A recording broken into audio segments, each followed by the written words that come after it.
Welcome to another episode of Theo's Thoughts, and today we're going to be talking about overcoming challenges. In order to improve our lifestyle, it means that we are going to be faced with challenges and we do have to find a way through them.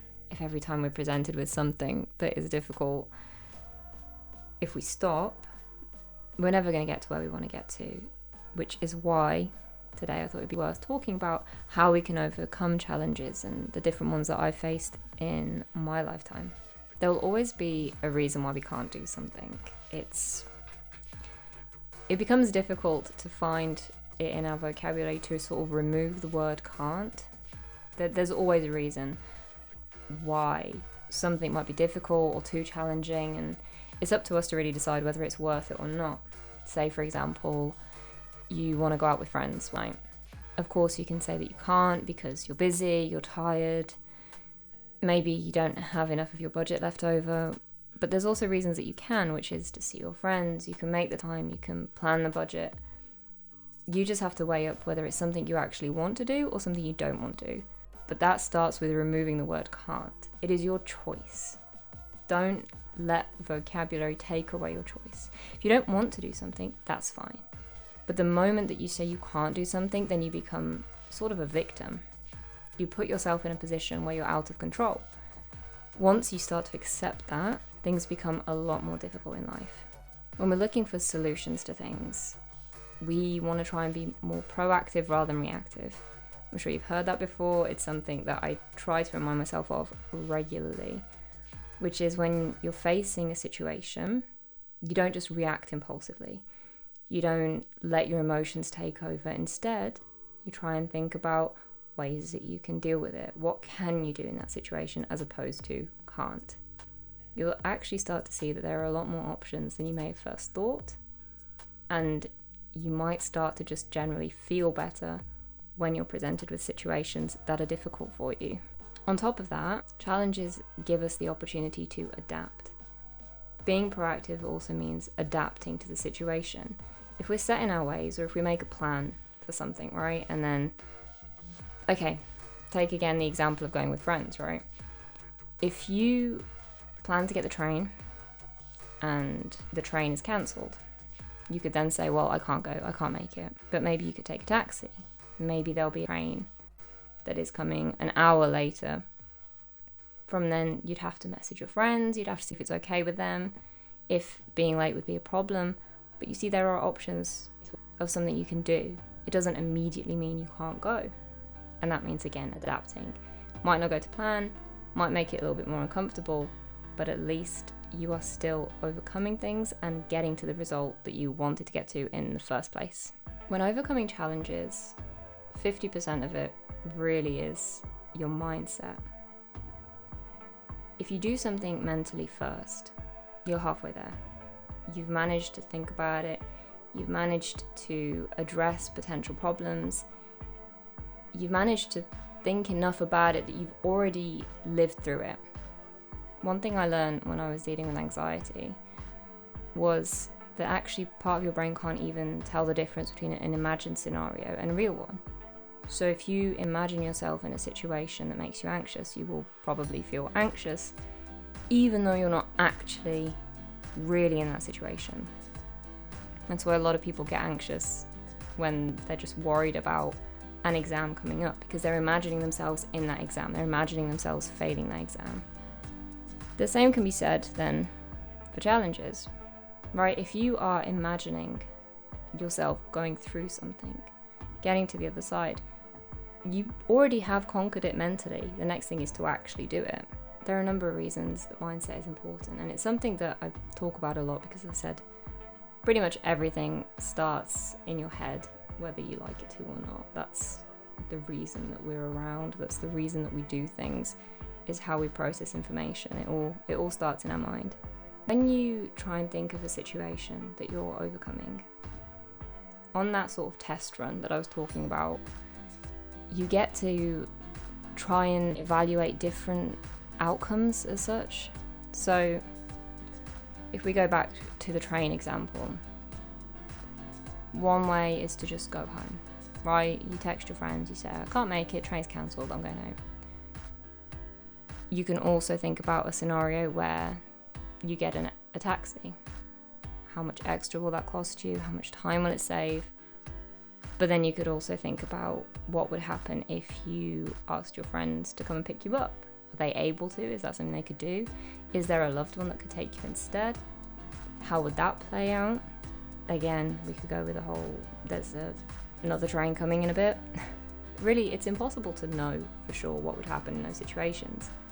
But the point being is you're running through what it would be like, what would suit you best.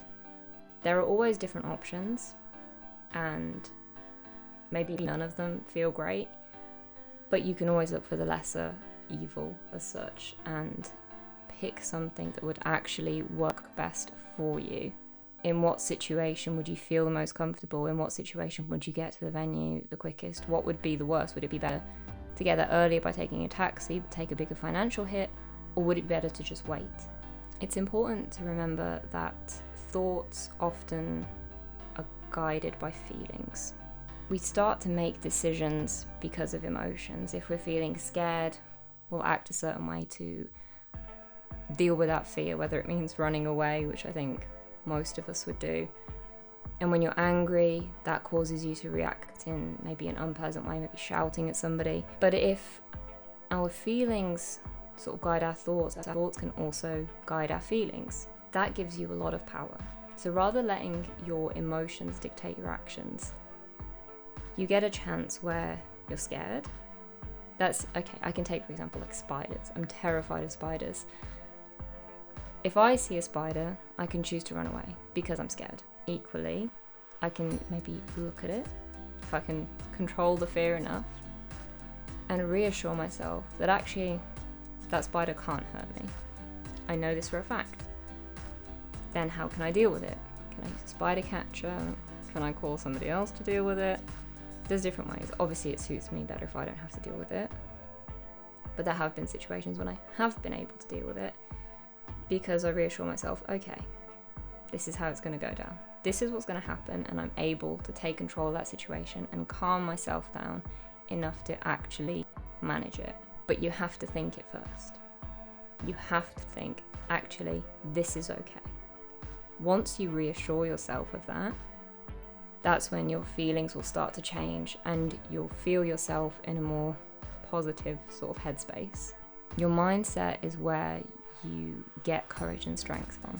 When we're presented with something that scares us, it's very easy for our thoughts to just descend into chaos and we just lose all sense of what we're doing.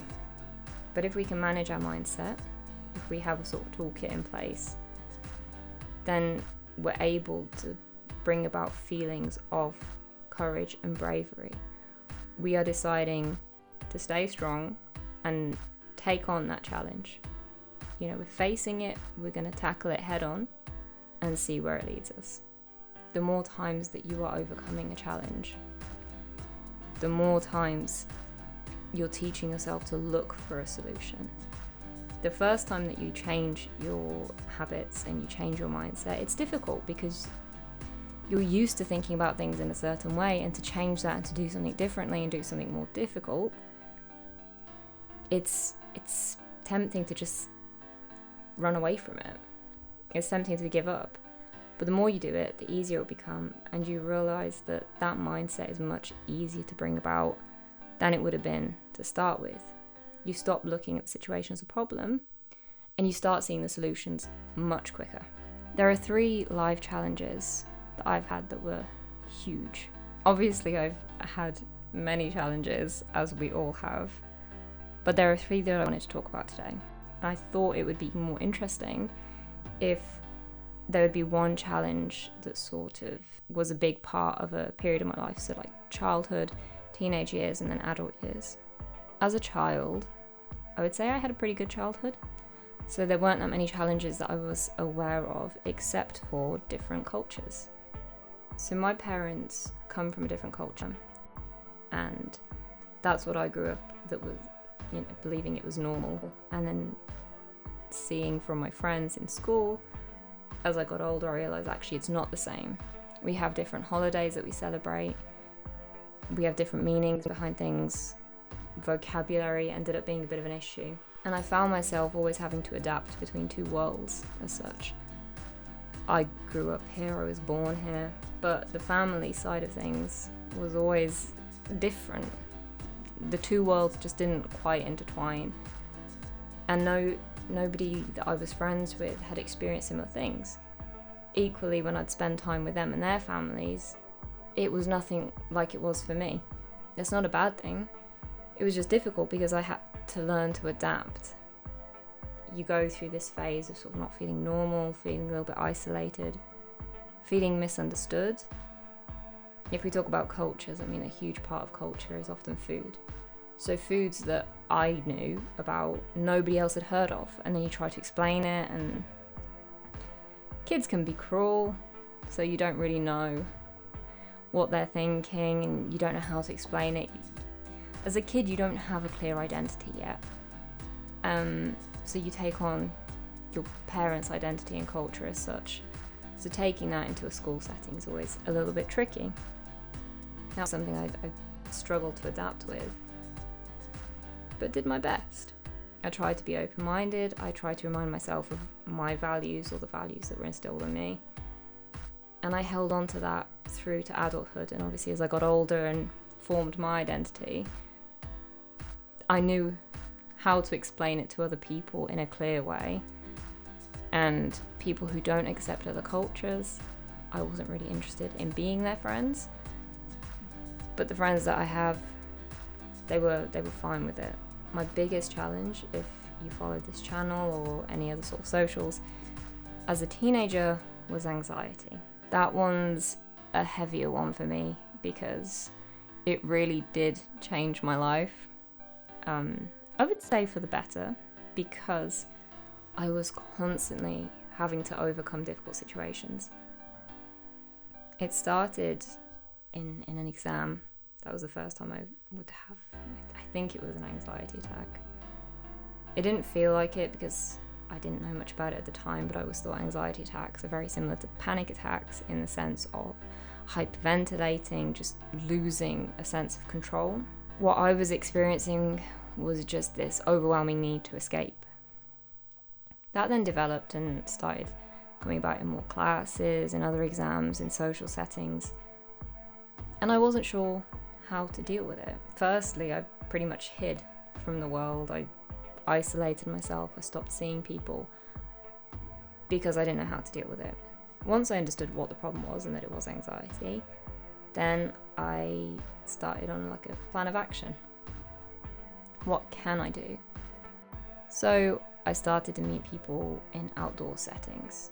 I started to go out with people and make sure I was in a busier environment, which I preferred, and then slowly started to build up on that. It was difficult and it took a really, really long time, but by seeing different settings and learning to deal with those feelings and retraining my brain as such really enabled me to gain a sense of control, which I had lost, but without anxiety I wouldn't have at all, because I learned how to manage my emotions. I learned how to view different situations and adapt them in a way that would work well for me. There are certain things that I couldn't do, let's say like going to people's houses. That was something that I really couldn't do for a very, very, very, very long time. But instead I would make sure that I met people where we could be outside, and if I did need to go to the house again, that would be outside. I always tried to adapt it in a way that would work for me, and I managed to see my friends because of it. I managed to have a social life despite anxiety being a challenge, meaning that I couldn't be indoors, I couldn't be in situations that I couldn't easily escape from. Overcoming it repetitively also meant that the anxiety had less of a hold on me. The latest challenge in my life as an adult was something that all of us dread, but it's something that's really repetitive in the news at the moment, and that was a dog attack. I went for a walk with my dog and my friend into a local woods. It's a place we've been so many times over the last 8 years. Never had a problem there until one day there was a problem. It was a pit bull type dog. unfortunately. And my dog is a rescue dog who is quite small. So you can imagine the size difference. And this dog approached us. My dog was on lead. This dog was off lead. And I think it was a she. Actually, I was going to say he, but she suddenly grabbed my dog. And it was terrifying. That was one situation that I've never experienced such instant trauma. There was blood everywhere. And my dog was screaming. And this dog started dragging my dog, started shaking him around. I didn't think there was a way he would survive, to be completely honest. I'd never seen anything like it. And it was only after speaking to other people that you realise it's so easy to freeze in those situations. Nobody teaches you how to deal with that. But instead, me and my friend thankfully worked really well together. He grabbed this other dog by the harness to stop her sort of moving more, taking her front feet off the ground. She was holding onto the scruff of my dog's neck, refusing to let go at all. I then grabbed my dog's face to protect his ears and his jugular and his eyes. Bear in mind, this dog's mouth is pretty much as big as my entire dog's head. It was terrifying. But in that moment, we tried to find a way to solve it, not to just give up and panic. And because of that, thankfully, my dog survived. It was scary. I really couldn't tell you. The dog must have loosened its grip slightly, but it was horrible. He ended up with like 6 puncture wounds and a tear in the neck. But he was actually okay. His eye wasn't too messed up. His ears were safe, his jugular was safe, and our vet said really, it very rarely ends that kind of way. That was a challenge that I never thought I'd have to deal with. As I said, you don't really think about it that much in advance. You don't get trained for that, but what we did was found a way to say, no, we are going to do our best until there is nothing left to fight for. We keep going and we keep going and we keep trying to find other solutions.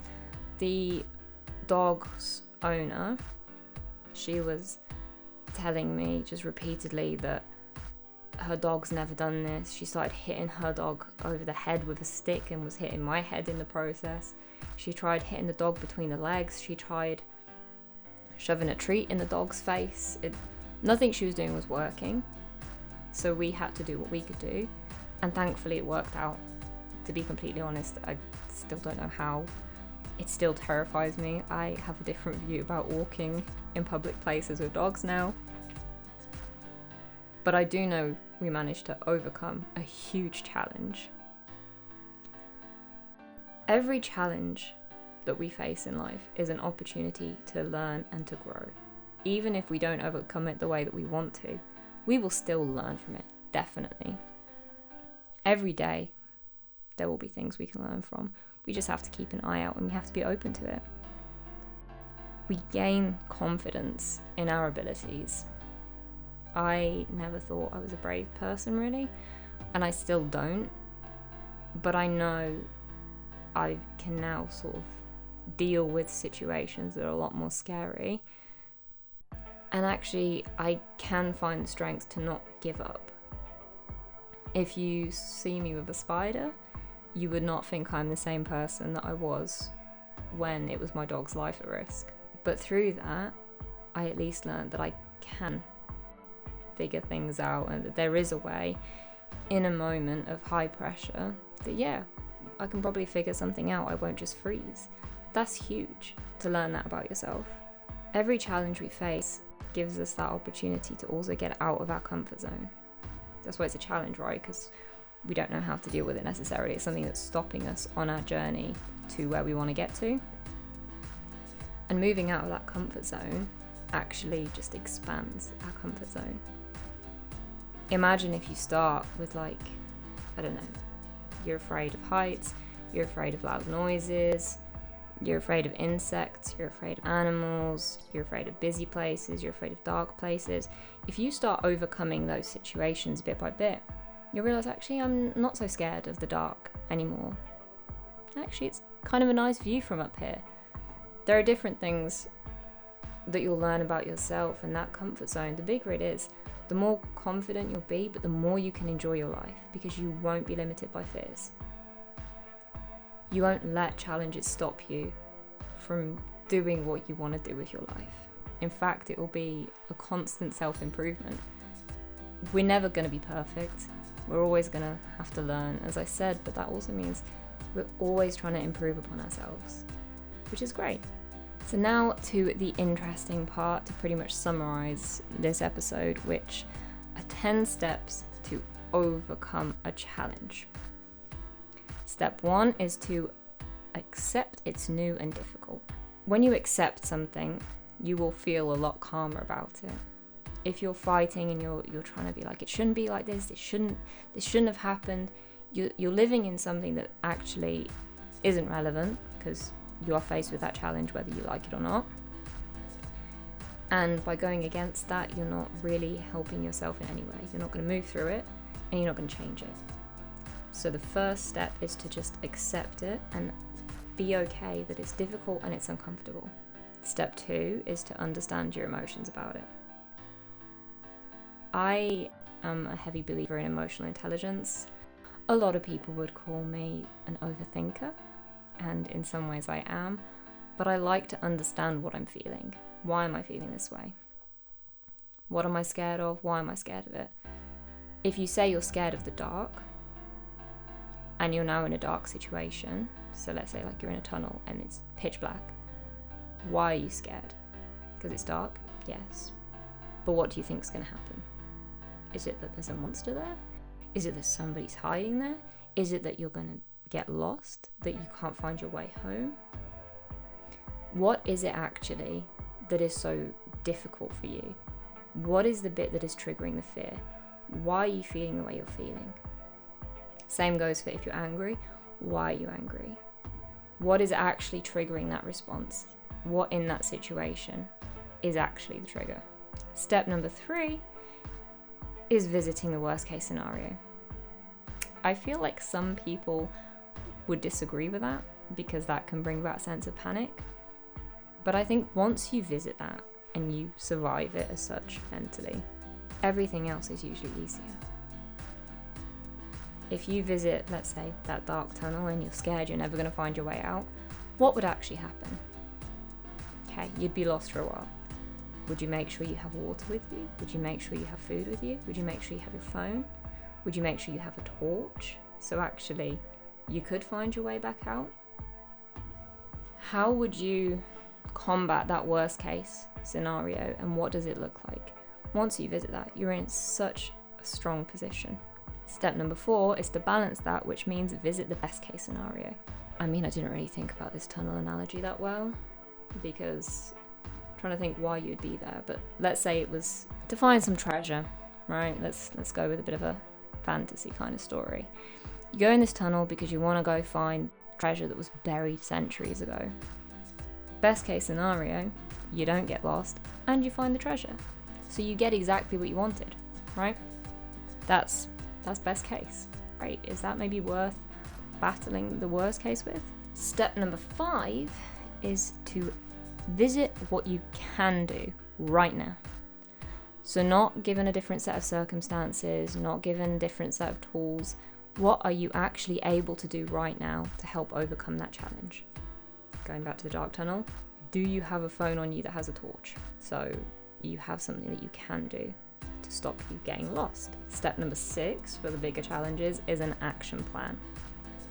Let's say when I was talking about anxiety and I said I had a sort of action plan, that meant visiting one place until I felt less anxious, repeating that step over and over again, then moving to the next one. Because of that, I was able to overcome a bunch of different situations, but also finally get to go to uni, which was huge for me. Step number 7 is trial and error. Unfortunately, you have to be open to the possibility of failure.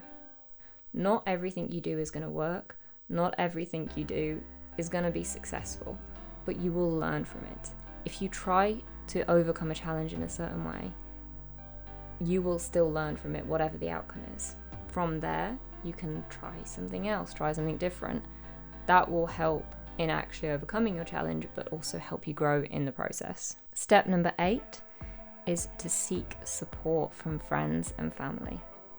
You don't have to do everything alone. Success is a joint venture. We are social creatures. We are not supposed to battle everything alone. Some of your challenges, yeah, you might have to do it alone, but you can still get support. You can still find people that can help you. Well, even people online. It could be a therapist. It could be a social circle that are dealing with something similar. But speak to other people. After all, a burden shared is burden halved. Step number 9 is to note down your achievements, even if it's not fully done. It's important that we reward ourselves and acknowledge the successes that we have done. So let's say, like, I don't know, you have a huge challenge. Let's say you want to run a race and you are suffering with an injury. So overcoming the challenge will meaning recovering from your injury and running that race, right? Great. Except you should also note down when your injury is a little bit better, when you've managed to start running again, when you managed to run a certain distance. All of those things should be celebrated, not just overcoming the main challenge. Finally, step 10, reward and release. We need to reward those wins. As I said, not just acknowledge them. You should reward yourself every time you overcome something difficult. That is part of the release, right? We need to relax. We need to unwind after we deal with stressful situations. We need to be able to move forwards. But that's pretty much it. Those are the 10 steps to overcoming those challenges that you may be facing in your life. If you want your life to be more prosperous, more successful, and you just need a nudge in the right direction, I hope this has helped. I hope you have found it enjoyable, enjoyed listening, and I hope you join me next time.